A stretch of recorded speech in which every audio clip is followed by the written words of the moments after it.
We are here today for one simple reason. We need to stop adding to the concentration of greenhouse gases in our atmosphere. In 2002, the City Council adopted the Climate Protection Plan, which called for a significant reduction in greenhouse gas emissions. Over a decade later, we know that the numbers have been going in the wrong direction. Net zero is the standard that allows us to continue with our policy of growth without walking away from the need to cut emissions. It's not a question of reducing the amount of CO2 that we emit. We have to completely go away from fossil fuels, and the only way that we can do that is by innovating. So innovating to zero is really the only option, and the City of Cambridge has an excellent opportunity to show leadership by adopting the net zero ordinance. 82% of Cambridge source emissions are from buildings. Moreover, according to the 2011 Climate Action Status Report, the primary reason that our emissions have been going up, not only not going down, but actually going up over the last 10 years, is new building construction, despite a goal of reductions by 2010. And there is also a great deal of new construction in various stages of the pipeline. So we're in the middle of a building boom. This can really make a difference for the future. When people hear the term net zero, we tend to focus on this concept of a building that provides all the energy that it consumes. And that's not what we're after here in Cambridge. We understand that in Cambridge, we do transit-oriented development, we build taller buildings, we have dense development. It does not make sense to require every single building to provide its own energy supply. So we're not asking for that. Instead, what we're asking for is something like reduce, reuse, recycle for buildings. And we call it reduce, generate, and purchase, because you can actually purchase the energy, renewable energy, from the grid.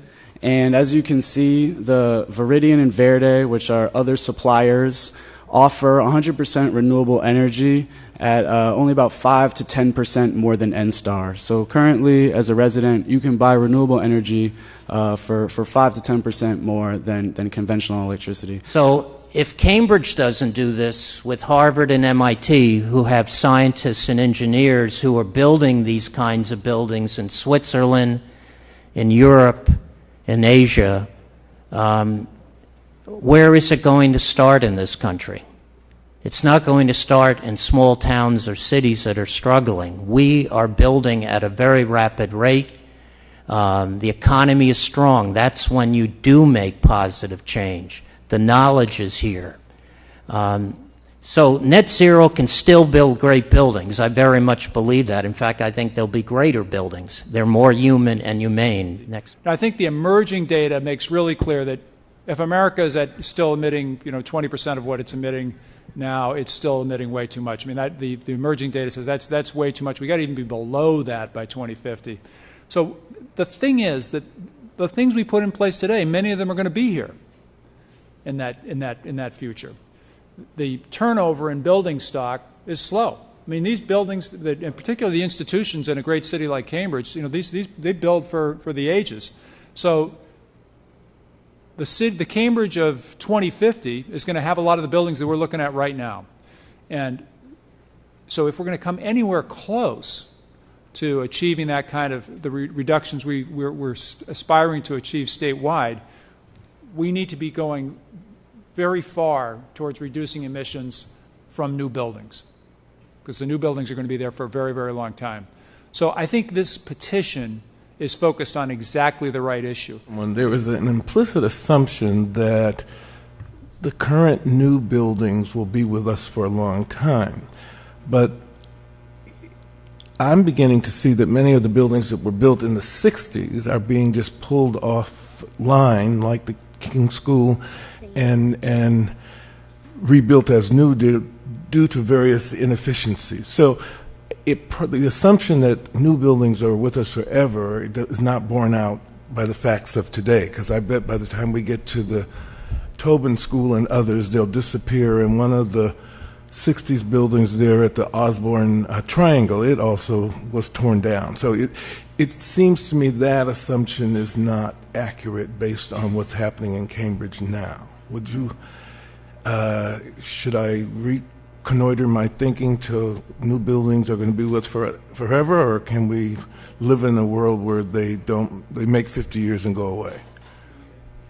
I don't believe we use the term forever, but they will be with us for a long time, and 50 years is a long time. So even if we suppose that some of the buildings will only last 50 years, that's a lot of greenhouse gas emissions if we don't ensure that those buildings are actually net zero over the next 50 years. And we cannot afford those extra emissions. And, you know, with all due respect and love for the mayor and for all her great efforts, we don't have until 2020 or 2025 to figure this out. We got to get there very, very quickly if we are to have a hope of avoiding what is there on your screen. Thank you. Yeah, I'd also just like to add that if we build a building and it lasts 50 years, take it down and build a new building, then the energy consumption in the construction is almost as much as the energy use throughout the life of the building. You know, so if we're talking about energy conservation, building a new taking buildings down and reconstructing buildings 50 years from now is extremely inefficient. Started my working life as a real estate developer in the late 80s, so I have a little bit of a background, and I feel pretty confident that there will be building in Cambridge regardless of this, I think, ambitious and good petition. I'm supportive of it. I'm also starting a renewable energy company, so I see that there are great opportunities for increasing renewable energy. And I also think, relating to the mayor's comments, I think that there is built-in flexibility in this petition, and it was very well written with regards to that, so that it does allow for off-site generation, which would be necessary in a dense city like Cambridge. That being said, I simply think that we need to stop piloting and studying and start doing this kind of stuff. But I'm here speaking on behalf of the Massachusetts chapter of the Energy Committee. Massachusetts chapter of the Sierra Club is chair of the Energy Committee, and Sierra Club supports this initiative to start the dialogue on net zero building. And I think we also have to remember, in terms of economics, that a renewable energy installation fixes the cost of energy, whether it's electricity or heat, for the lifetime of the building without suffering the volatility of price of natural gas and oil. In that regard, it's well understood that Massachusetts is on the end of the pipeline for gas, oil, any other type of energy.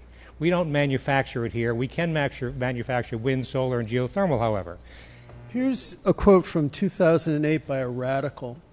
Less energy usage isn't enough.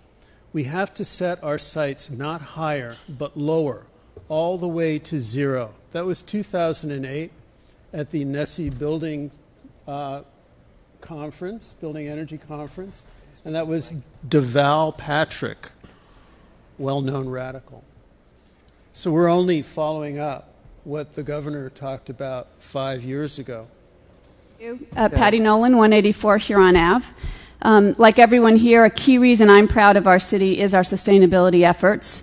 The Historic Compact, the climate action, we've done a lot of things with a lot of success to address issues. I see this discussion as a reality check, because the current path we're on will not get us to our goals.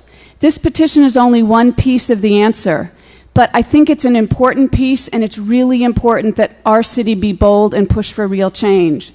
Let's remember that the goal of a 20% reduction from 1990 levels, which was in the original 2002 Climate Protection Action Plan, was not met. So how are we going to meet an 80% reduction? Cambridge needs to be a leader, and everyone here shares that goal.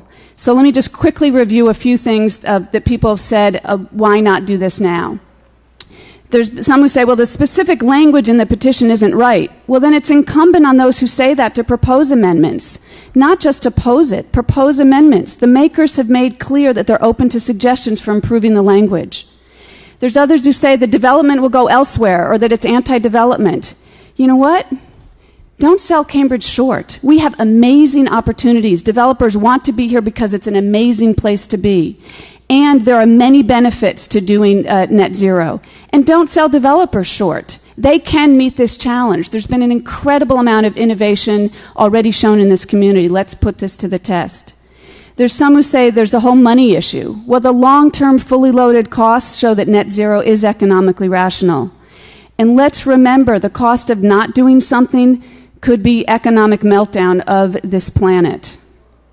For those who say the time is not right, many people have addressed that. Let me read in just a few excerpts, because I want to be brief, the commencement address for Oberlin College by Dr. Martin Luther King in 1965.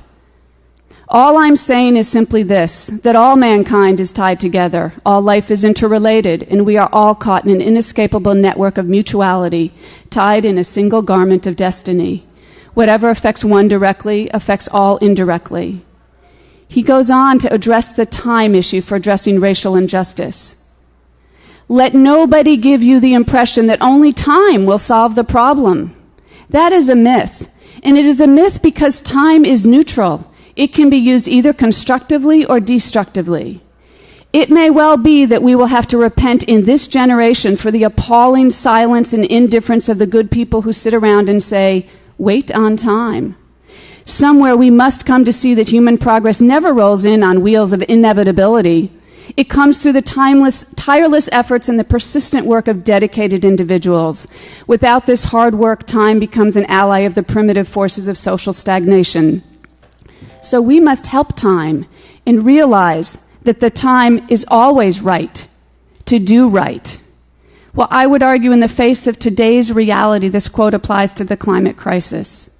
Many, not all, but many projections of economic and environmental dislocations have proved disastrously accurate. The Harvard Center for Health and Global Environment, it hasn't even mentioned that massively negative impacts on public health are already being seen as a result of climate changes. Dr. King spoke passionately about the need to act immediately on racial injustice. Today, there's a moral imperative to act on the climate crisis. This petition is just a very small step, and we've already been doing some. It's an important step. I really hope that our city does more. Remember, change always comes from pushing the envelope. The time is always right to do right. Cambridge, and I've been an active volunteer with HEAT in helping to insulate buildings in Cambridge. And my two comments are, one, in support of this proposal, because in my mind right now, I'm looking at a different slide. The slide is of where I was in Bolivia last year and in Peru this last month. There are farmers that for centuries have been growing good food for their families and communities and selling it to other towns and cities. But they're saying that they can't feed their families because of the disruption in the way the rain and sun occur. And we have a long way to go to deal with the sense of emergency so that we can empower ourselves to take some action. I attended and participated fully in the climate emergency conference, met very wonderful people there from Area 4 and from public housing who I would not have had an opportunity to have met had it not been for Councillor Simmons' organization in that case. And I participated in all 3 sessions and worked with the group afterwards and watched it die for lack of support. Now, that was the emergency declared in 2010. We're now in 2013, and what I see here is business as usual. We will be able to keep development strong. We'll be able to protect labor and union jobs, and that this is an opportunity to look forward and collaboratively by working now to address generational environmental change that should have been addressed last generation and is now being addressed a little bit too little too late. So this is the least we can do. It's totally urgent. It's not an undue burden on developers or on the economy. It's not a threat to labor jobs. And I obviously am in very strong support of the Connolly petition. Thank you. I support the Connolly Net Zero petition because I'm concerned about where my 2 grandchildren will live in 30, 40, or 50 years if we do nothing about the environment. In fact, we will all have to buy houseboats if we want to remain in Cambridge. Concerned scientists have been sounding the alarm on the environment for years, each year telling us how many years we have before we reach the tipping point where damage to our environment can no longer be reversed. Recently, they have told us that we have now passed that point. We now have a different fight on our hands. I'm in favor of the provisions in the Connolly petition because I've been hearing about this since I was a kid in the 1970s. And I've been hearing the argument that now's not the time, we can't do this yet, let's wait, let's think about it, since I was a kid in the 1970s. 40 years later, we're looking at pictures like this.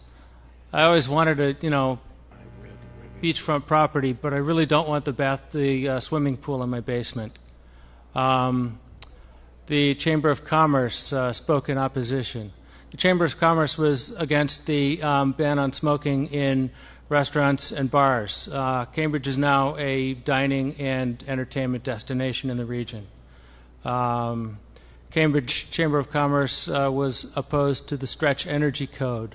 Cambridge adopted the Energy Code. Developers didn't run to the suburbs and Boston. We've got an amazing building boom going on. Folks have called the proponents of the Connolly position NIMBYs that were anti-development. Nobody is anti-development. Everybody realizes that developing in Cambridge is what keeps our economy going. The phrase is, yes, build it in my backyard, but build it right. And I'll conclude by quoting my daughter from last night. She said, "How can anybody not think this is the right thing to do?"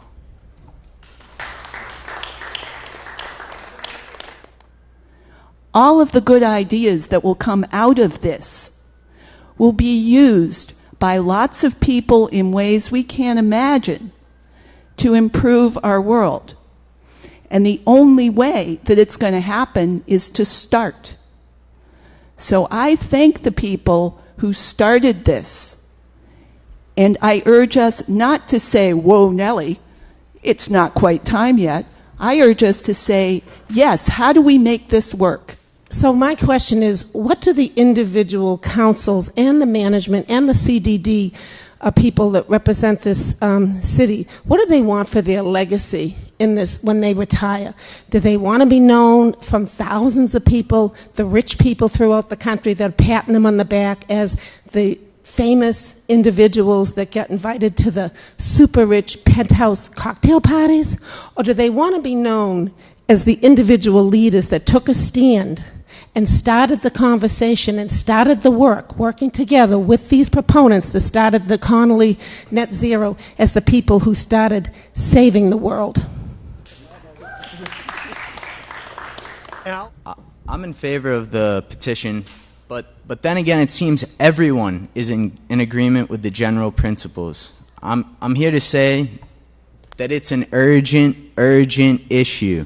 I might be the youngest person speaking here, but I came out today because it's my future, it's your children's future, it's your grandchildren's future, and it's time to do the right thing. Sorry. I'm here to talk about timing and urgency. We need action now. There is no development when Cambridge is underwater, with all due respect to the labor unions, because we all care about jobs. We need action now, period. If Sandy had hit Cambridge, which I went to the Ed Markey event. If Sandy had hit Boston, I saw the facts, I saw the scientists go up on the stage. It would have been drastic. And that's where we're headed. This will save money and spur innovation, as the MIT student, I think, spoke very eloquently about. And this will highlight Cambridge as the first place that is dealing with the real cost of fossil fuels, as they kill people through respiratory illnesses. They kill people. So let's buy clean energy and let's support it. The time is now, and Cambridge can be a huge leader. This will make a difference. Be a leader, be a global citizen. It's cool to be the first, and history will be on Cambridge's side. Please, bold action. We need it now. We do not need it later. We need it now. Thank you. Jean? And I just wanted to come in support of this petition. Now, some have commented that this petition, in and of itself, if enacted, if implemented, would not change all that much. Now, in the grand scheme of climate change, that might be true. But my vote in and of itself won't change all that much either. That doesn't mean I shouldn't still vote. Cambridge almost uniquely has the leverage to do something like this because, as has been said, development will occur in Cambridge whether or not this is implemented.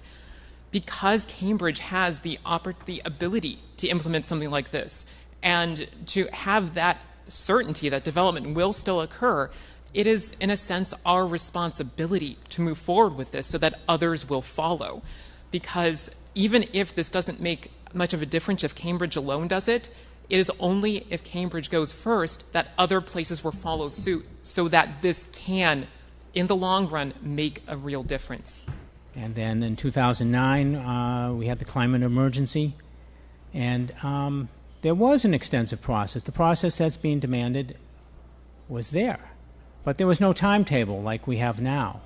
We are on the clock because the climate's on the clock.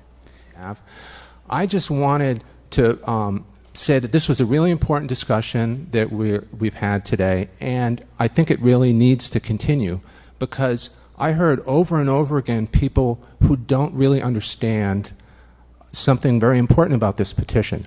There's been a lot of talk about generating energy on site, solar arrays, blah, blah, blah. None of that is required by this petition. There are no changes to building codes. The kind of buildings that will have to be built according to this petition are exactly the kind of buildings that have to be built now. None of that changes. There are no requirements at all for on-site generation. There's a tremendous amount of encouragement in the presentation that on-site generation technologies be used, but none of it is mandated. There are no a collection of citizens that feel the urgency of this climate emergency, and many of them were around when we had the 2009 climate emergency Congress. So, and as was pointed out by, I don't remember which of the public speakers mentioned this, there was sort of a fizzling, and I view this as a putting the climate emergency back on the table. So it was called a spur to innovation. We're pushing the envelope and all of those things. I'm really glad that we're doing this.